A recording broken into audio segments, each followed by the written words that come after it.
Everyone, हमने तो ma'am का चैनल सब्सक्राइब कर लिया। क्या आपने किया? अगर नहीं किया है तो अभी करो। चलिए मैम के साथ मिलके पढ़ते हैं। Hello students, as I promised, we will start with parts of speech. So, here is your class. Parts of speech. What is parts of speech? यदि मैं आपसे बोलूं कि कोई भी हम भाषा बोलते हैं या हम कोई लैंग्वेज बोलते हैं तो उस लैंग्वेज में हम जो शब्दों को यूज़ करते हैं वो बहुत सारे होते हैं।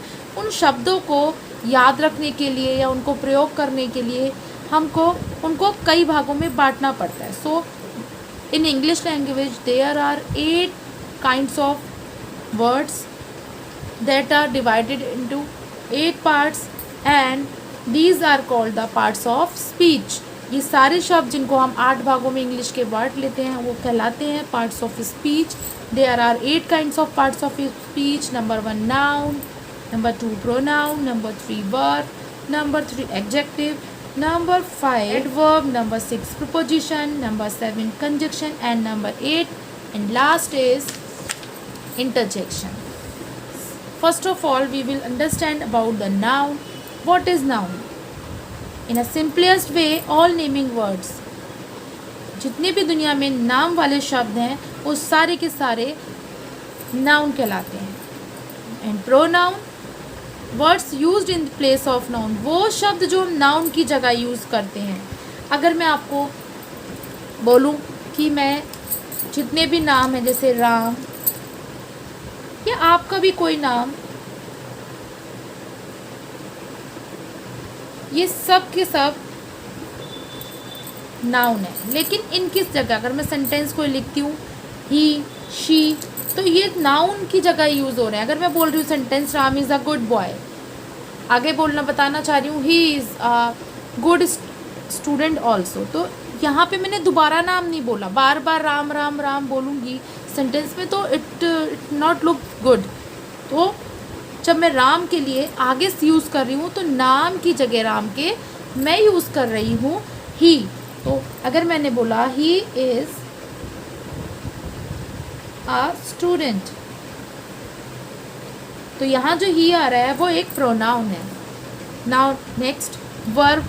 All action and state words. What is state? State is a condition of a person, कि किसी भी व्यक्ति की मेंटल फिजिकल स्टेट या अवस्था को हम स्टेट की कैटेगरी में रखते हैं, या फिजिकल कंडीशन भी. अगर मैं बोलूँ कि आई एम वीक, ठीक है, तो वीक अगर मैं इसमें यहाँ पर एम नहीं लगाऊँ यहाँ पर तो मेरी स्थिति नहीं पता चलेगी कि मैं हूँ इस समय या थी इस समय. तो आई एम लगाया मैंने, I am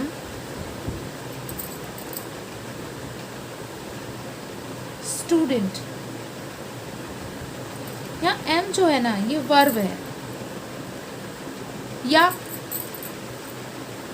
I am writing, जो मैं ये आया ना ये वाला पार्ट, ये क्या है? वर्ब है. क्योंकि मैं क्या कर रहा हूँ, क्वेश्चन मैंने पूछा what I do, I am writing, writing कर रहा हूँ, राइटिंग यहाँ पर वर्ब है. एम क्या हो गया? यहाँ पर हेल्पिंग वर्ब का काम कर रहा है सेंटेंस को पूरा करने के लिए. लेकिन इसी सेंटेंस के अगले सेंटेंस में आई एम स्टूडेंट में एम जो है मेरी कंडीशन को बता रहा है, मेरी अवस्था को बता रहा है कि मैं हूँ, क्या हूँ? स्टूडेंट हूँ. Now come to the next, adjective. What is adjective? Adjective is all qualifying words, यानी कि जो नाउन और प्रोनाउन की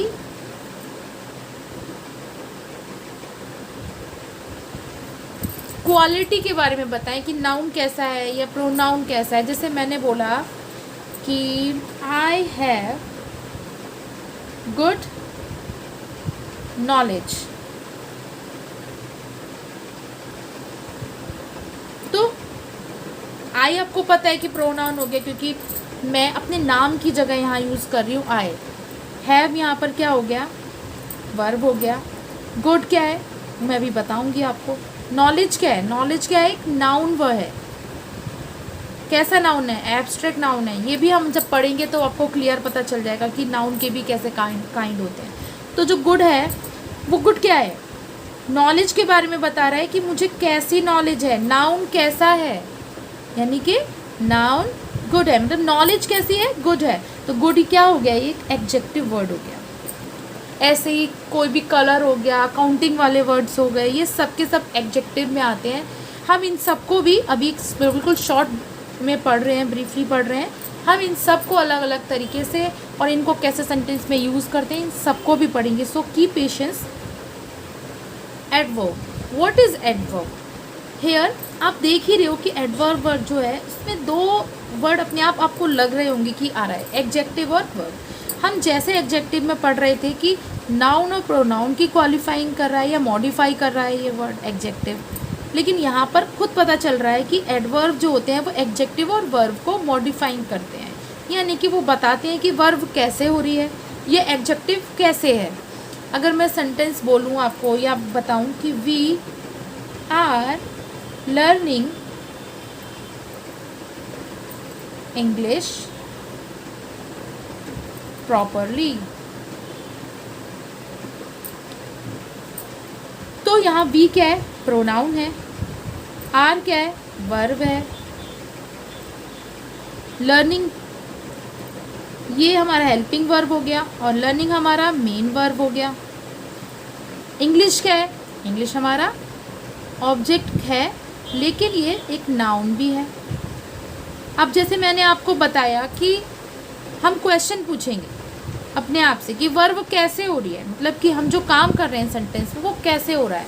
तो we are learning English properly, हम लर्न कर रहे हैं, कैसे कर रहे हैं learn, how we learn, properly, ठीक से। पता चल रहा है कि जो वर्ब है वो कैसे हो रही है, प्रॉपरली हो रही है। तो यहाँ पर ये वर्ब को मॉडिफाई कर रहा है, वर्ब के बारे में बता रहा है कि वर्ब कैसे हो रही है, इसीलिए ये वर्ड जो हो गया वो एडवर्ब हो गया। Now come to the next, preposition. वो वर्ड्स जो नाउन और प्रोनाउन के बारे में, उनके रिलेशन के बारे में बताएं सेंटेंस में, वो कैसे हैं और उनके बीच में क्या रिलेशन है, वो कहलाता है प्रीपोजिशन। वो वर्ड्स कहलाते हैं प्रीपोजिशन। जैसे मैं बोलूँ I am sitting on the chair. अगर मैं आपको बताया आई क्या है, प्रोनाउन है, ये क्या है, हेल्पिंग वर्ब हो गई, सिटिंग क्या है, मेन वर्ब है, चेयर क्या है, एक नाउन है और यहाँ पर एज अ ऑब्जेक्ट यूज़ हो रहा है ना। अगर मैं सेंटेंस इतना ही बोलूँ आई एम सिटिंग चेयर, तो सेंटेंस का मीनिंग क्या निकलेगा, मैं हूँ बैठ रहा चेयर, मैं हूँ बैठ रहा चेयर, सेंटेंस इनकम्प्लीट है ना। तो मैं बैठ रहा हूँ चेयर पर, जो ये पर का सेंस आ रहा है वो कहला रहा है, वो पूरा कर रहा है ऑन वर्ड, ये कहला रहा है, यही वर्ड कहलाता है प्रीपोजिशन। ये चेयर और मेरे बीच में रिलेशनशिप है, क्योंकि मैं ही तो चेयर पे बैठ रही हूँ ना। तो दो नाउन या प्रोनाउन के बीच में जो रिलेशनशिप बताते हैं वर्ड्स, वो कहलाते हैं preposition. Now come to the next topic, conjunctions. What is conjunctions? These are the connecting words. ये वर्ड्स होते हैं जो कि दो सेंटेंस वर्ड्स को या सेंटेंस को जोड़ते हैं। यहाँ पे सेंटेंस भी लिख लेते हैं।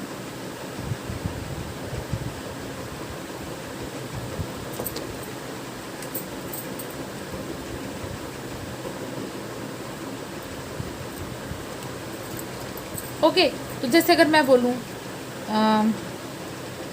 Ram and Shyam are going to school. तो अगर मैं खाली, मुझे दो लोगों के बारे में बताना है, मैं इस एंड को ना लगाऊं, राम श्याम जा रहे हैं स्कूल, तो आपको कैसा लगेगा? अटपटा नहीं लग रहा? आप दो लोग के बारे में बोल रहे हैं लेकिन वो दोनों अलग अलग हैं, अलग अलग सा सेंस आ रहा है। तो इस सेंटेंस को या इन वर्ड्स को जोड़ने के लिए हम इस वर्ड का यूज़ कर रहे हैं, यही वर्ड कहलाता है कंजक्शंस। सेंटेंस में यही वर्ड कंजक्शंस कहलाते हैं। सिंपल सी बात है, कंजक्शंस आपको पता है कि जब जैसे आप प्लेटफॉर्म पे जाते हैं तो वहाँ लिखा होता है, हम जैसे रामपुर को बिलोंग करते हैं तो रामपुर जंक्शंस लिखा होता है रेलवे स्टेशन पर। जंक्शंस माने होता है जोड़ने वाला, यानी कि दो कंजक्शंस माने हो गया दो सेंटेंस को जोड़ता है या दो वर्ड्स को जोड़ता है।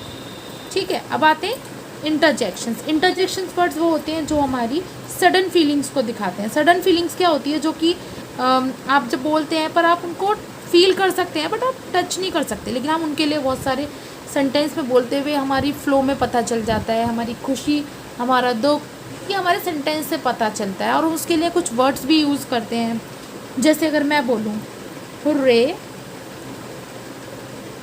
आई वॉन द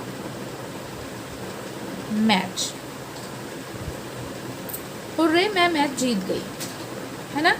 इसका क्या मतलब हुआ, इसका मतलब हुआ कि मैं ये बताना चाह रही हूँ कि मैं मैच जीत गई, तो उसके बाद मुझे खुशी भी है।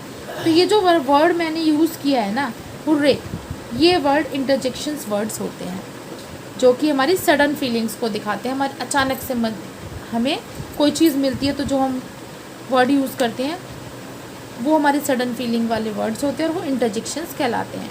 आई होप स्टूडेंट्स आपकी समझ में आए होंगे ये parts of speech, and in our next class sure I will teach you about the noun and its kind and many other things. Thank you.